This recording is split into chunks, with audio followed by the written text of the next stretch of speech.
Good morning. Well, independent politicians are experiencing a boom in Irish politics and they're scrambling to make sure they hold the balance of power after the next election.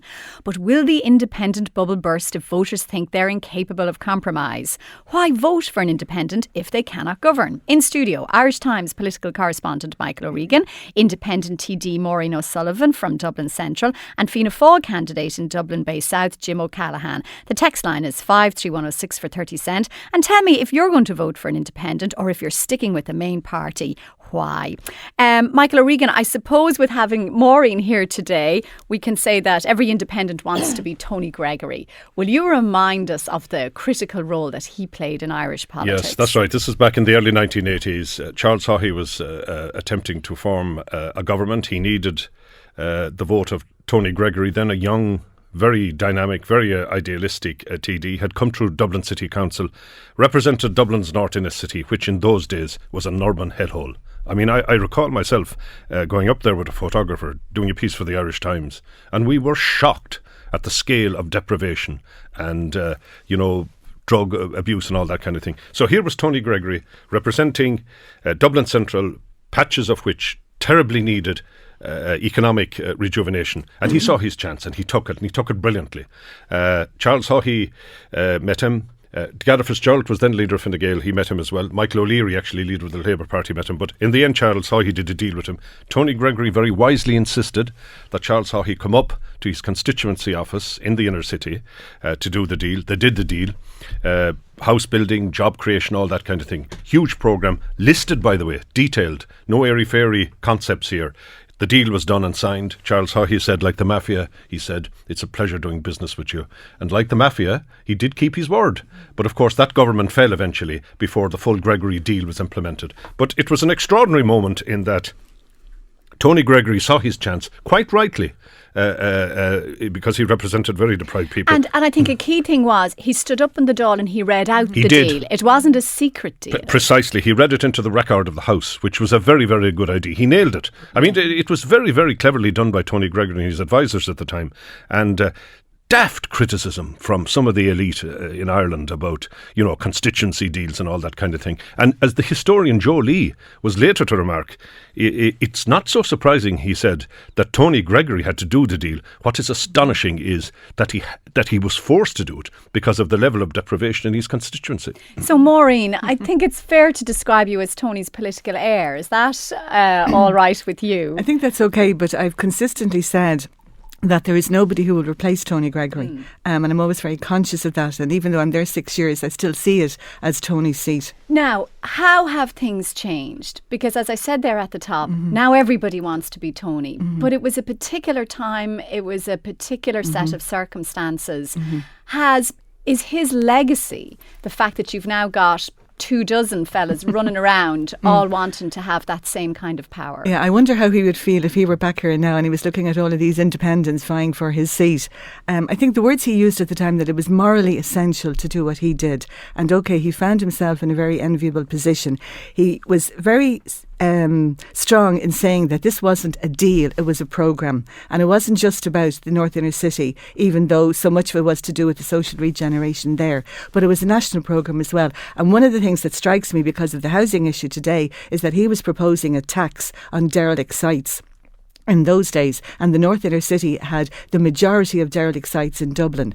So I know that after that time, and it was only lasted for 6 months, how frustrating it was in various other elections, and he didn't have the same power that he did have, but because it brought him to such prominence, I think he was in a very good position for other issues that came up, particularly the drugs issue, because that continued and continues today. Does it bug you when you see the wannabes with perhaps more base motives trying to emulate and put themselves into the position that he was in? Well, look, I can understand somebody with a single issue who wants to get prominence, who wants to get something done about it. But I think Tony was a trailblazer when it came to the importance of having that independent voice in politics and using it not for personal gain. There was nothing ever personal that he got from it, but it was for, and I suppose it's a weird cliche, it was for the good of the people.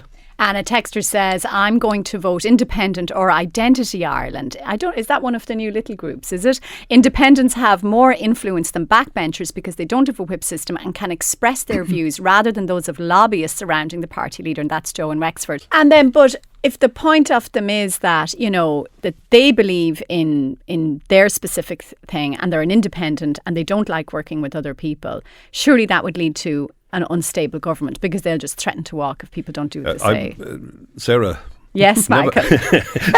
Sarah, never underestimate the capacity of a politician to adapt to government and power. The late Basil Chubb, the academic and political commentator, used to say, never underestimate the lure of the well-upholstered rear seat of a ministerial Mercedes. Their big moment comes, of course, if a government needs their vote to get into power. I suspect that what could happen next time, by the way, after the next election, depending on what the numbers will be, that some of the independents might actually seek ministerial office. Oh, I'm sure they will. Which will be a kind of new departure from recent times. But Maureen, we have seen across the independent benches now this rush to form little alliances because possibly there is an admission that they can't achieve anything by themselves. Now, what do you think of that? You haven't joined one, have you? No, I think I'm becoming part of an endangered species. I'm the independent who's not aligned and is not tempted to join any party. And why not? Because I believe in that independent voice, totally independent. I can understand where they're coming from, even though I am disappointed with people who play the independent ball while it suits them and then drop it when the game changes.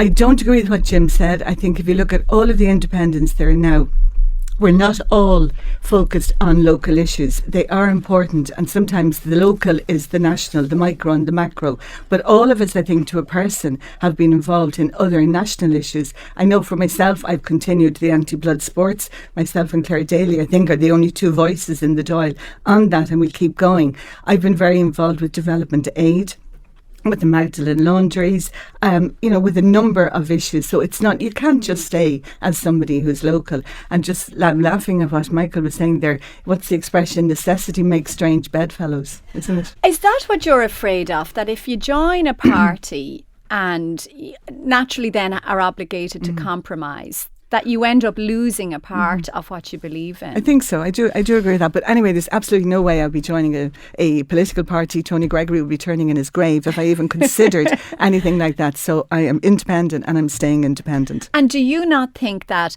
the compromise might be worth it? Like, let's say you join the Labour Party, just for the sake of argument, and they were in the next government, that you could actually get into a position where you could achieve something concrete rather than just trying to influence from the side. Well, I think Tony showed what could be achieved by one person. You see, it's a numbers game at the end.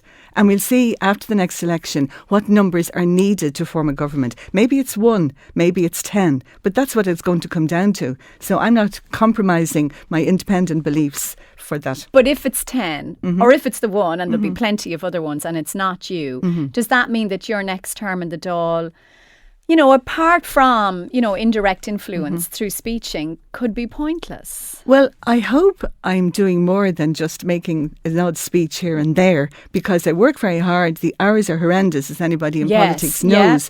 And you're constantly working on behalf of your constituents and on behalf of the issues that are brought to you. I mean, making a speech in the Dáil is the least of the work that you do, and you're constantly in touch with departments and with other groups and organisations to try and progress something, and sometimes an awful lot more is done outside the Dáil in a kind of an unofficial sort of way. Michael, I interviewed Peter Barry last year for our musical heirloom slot, and it was actually quite moving talking to someone like that who's still so directly connected with the foundation of the state. And he said politics is a collective process. No one achieves anything on their own. I mean, surely that is the bottom line. It is, but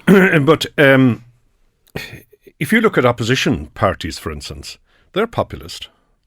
They're as populist as any independent TD. I've heard independent TDs make very good speeches and so on. Maureen introduced a layer of reality recently in the motion of no confidence in Innikenny when she said that, look, the people will be voting confidence otherwise. In Kenny, they may or may not in the general election. But I think that I think the quality of political leadership in some respects has been quite poor since independence. I think there was this great dynamic era under Sean Lemass, who, by the way, led a minority government. The best government in the history of the state was the minority Lemass government of the early 1960s, when he relied on the support of independents.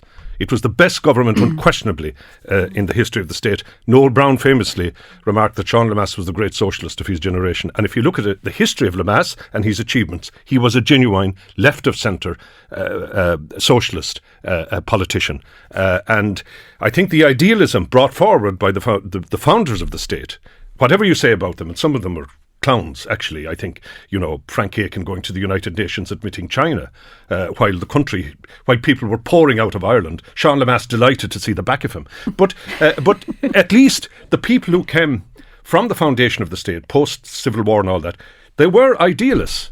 Now, you had later, there were people idealists. I would say Tony Gregory was an idealist. There were others. And all the political parties were idealists. But what happened then, I think, was pragmatism and careerism and a desire for power took over. And frequently, the country lost out. That might seem a harsh judgment, but if you look at the state of the country today, it's accurate. Yeah, but Maureen, as I said earlier, at least if you join a political party, you are, at least in principle, aspiring to an ideal of a national collective. And that there are people working together to try and achieve broadly similar goals. Well, I just have a difficulty with political parties because, you toe the party line. And what I've found in the Dáil, particularly with private members, which really drives me crazy, is that I had one private member some time ago, and it was about equality proofing of budgets. And most people on the government side were agreeing with what I was saying. I had one on addiction about 2 years ago, and people were agreeing with what I said. But then when it came to the actual vote, which doesn't mean anything on a Wednesday night at 9 o'clock, they still couldn't vote with the thrust of what I was saying. Yes. So that's really annoying. Yes, and it's very but frustrating. if you were, say, in the Labour Party, they would have voted with you, and they would have said, yes, we agree with you, and we will adopt this as a government position. But why can't they not vote with it? Because it's the right thing to do, as opposed to because they're in a party, they can't vote with it. And I do think it's important that there are people there who don't have a party line. And I think all of the independents are doing that. And if I go back to the technical group, right?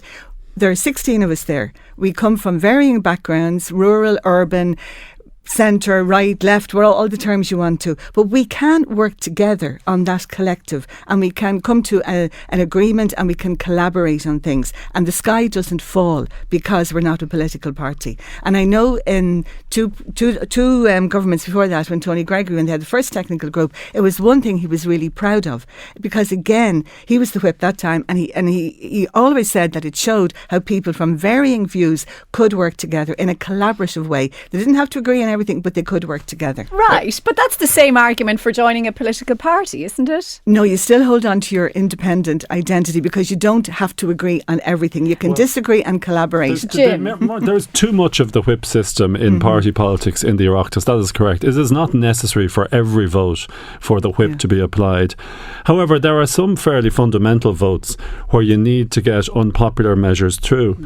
Like, I know people criticised the last Fianna Fáil government, but there were huge rebalances in this expenditure and taxation that were introduced at a time when the country was in serious crisis. There's no way that could have been done if there had been we were dependent upon independents. Independents will not make unpopular decisions which go against what they perceive as the votes or the populism of their constituencies. Yes, so Michael, on that, so the whip system protects. Jim, makes a valid point there. And for example, I thought that was, the whole thing about Lucinda leaving Fine Gael over the life and pregnancy bill, that the whip had to be applied there because the TDs were getting serious aggression, from people opposing that bill.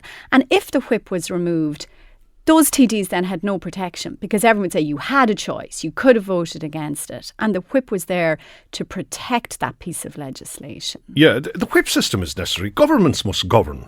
I mean, if you go before the people and you say, look, this is my policy and it's listed in a manifesto, and then some backbencher is under pressure in his or her constituency and they suddenly decide that we should have a free vote on this. Simply, in most cases, the politicians They don't give a damn about the issue. They're trying to escape local pressures. And Kenny actually showed mettle on the abortion one. Now, if TDs, if backbenchers or ministers can't agree with the policy of the government, resign the whip.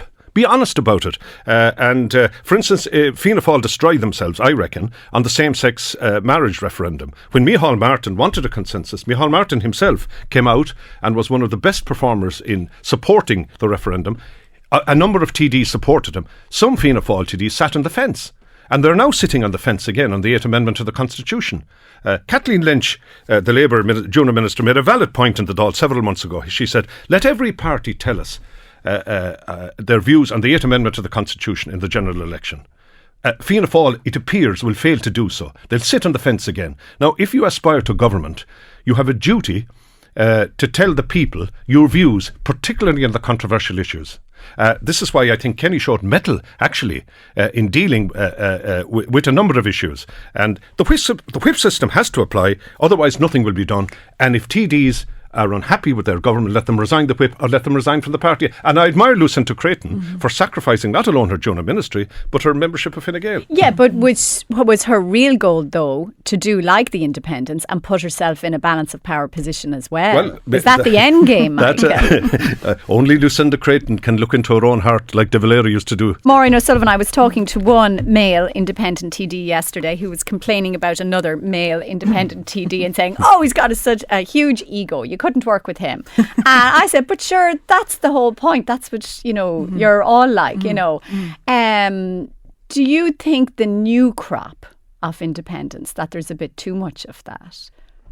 Or is that do I see egos at our meetings? Not really. I'd have to admit to that. Yeah. And I know that the media had a certain view of some of our meetings at certain stages. But I have to say we can work together. We can collaborate. There is an essential kind of fairness when it comes to speaking time and priority questions, leaders' questions and that. I've had experience. I had a year and a half in the previous Dáil and for 4 years now. And I've said it a couple of times. It's almost like that once you cross that chamber, you suddenly become all wise, all knowing, all everything. And it's like then the other side don't know anything. And this is what is very annoying about politics, that it can't be more of a collaborative, effort, even at the committees sometimes. Now, I'm on the Foreign Affairs Committee, so we don't have votes, but we can collaborate. And I do think, that's what life is about. It's about collaborating. It's not always confrontational. Yeah, but that's the point, why? So a new way of doing politics. But you want people to collaborate with you, and they're saying, right, but you have to collaborate with us. But I can collaborate with other people, and I have worked with other people in the parties on different issues. For example, there's an organisation called AWEPA, which is European and African parliamentarians working together. I chair the Irish section. I work with Fine Gael, I work with Fianna Fáil, I work with other independents on that. I'm on the Cross Oireachtas group on mental health, and we can all agree on a submission on mental health, and that's somebody from each of the parties. I'm the independent person.